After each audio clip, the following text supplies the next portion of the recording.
Yo, what is up guys, welcome back to the channel. And in this quick and short video I'm going to be showing you how you can filter your Instagram DMs by your subscribers only, because recently Instagram launched the subscription services that you can now have paying subscribers to your content, and you can get DMs from subscribers only and things like that. So open up Instagram, then you want to tap on the message icon or paper plane icon at the top right hand corner to go to your DMs.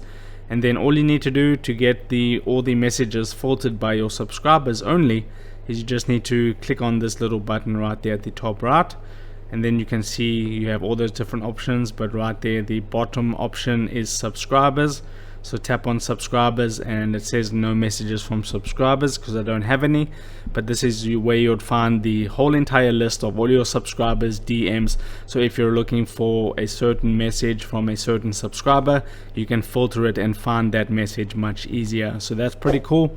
If this video helped you out, don't forget to drop a like onto this video and subscribe for more, and I'll see you in the next video. Take care.